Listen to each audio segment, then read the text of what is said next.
ദൗർഭാഗ്യകരമായ ഒരു സംഭവമാണ് ഇപ്പോൾ നടന്നിരിക്കുന്നത്. എൻ്റെ സഹപ്രവർത്തകയ്ക്ക് ശരിക്കും നേരിട്ട ഈ ദുരനുഭവത്തിനോട് പ്രതിഷേധം അറിയിക്കാനാണ് ഞാനിപ്പോൾ ഇവിടെ നിൽക്കുന്നത്. അഭിനയം ഒരു കലയാണ്.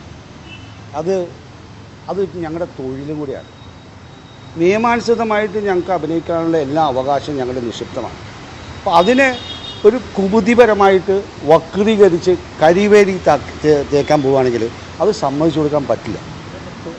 കാരണം ആർക്കും വന്ന് കൊട്ടാൻ പറ്റുന്നൊരു ചെണ്ടയല്ല നമ്മൾ ആക്ടേഴ്സ്, അല്ലേ? ഞങ്ങൾ നിങ്ങൾക്ക് വേണ്ടി ഈ പ്രേക്ഷകർക്ക് വേണ്ടി ഞങ്ങളുടെ കല നിങ്ങളിലേക്ക് പകർന്നു തരിക, നിങ്ങളെ ആനന്ദിപ്പിക്കുകയാണ്. നമ്മളെപ്പോഴും വന്നിട്ട് ആർക്ക് വേണമെങ്കിലും കരിവേരി തേക്കാമെന്നുള്ളതിൻ്റെ ഒരു തുടക്കമായിട്ടത് തോന്നുന്നത്. ഏത് രീതിയിലാണ് ഇങ്ങനെ ഒരു കേസ് ഉണ്ടായെന്ന് പോലും നമുക്ക് പറയാൻ പറ്റില്ല. അപ്പോൾ ഞാൻ കോടതി വിമർശിക്കാൻ ആളല്ല.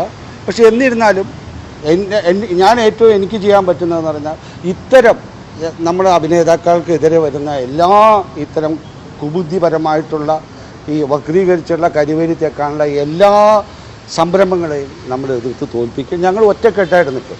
ഞങ്ങൾ ഒരുമിച്ച് വന്ന് തീർച്ചയായിട്ടും അഭിനേതാക്കൾ ഒരുമിച്ച് നിന്നുകൊണ്ട് ഇത് തീർക്കുക. അതാണ് എനിക്ക് പറയാനുള്ളത്.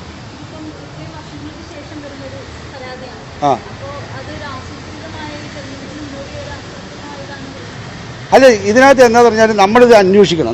ഇതിനകത്ത് ഭയങ്കര സംശയം നമുക്ക് ജനിക്കുന്നുണ്ട്. കാരണം ഈ പറയുന്ന കാര്യങ്ങളിൽ എനിക്ക് കാണാൻ പറ്റുന്നില്ല. കാരണം ഞങ്ങൾ ജോലിക്ക് നമ്മുടെ തൊഴിലാണ്, നമ്മളത് ചെയ്യുന്നു.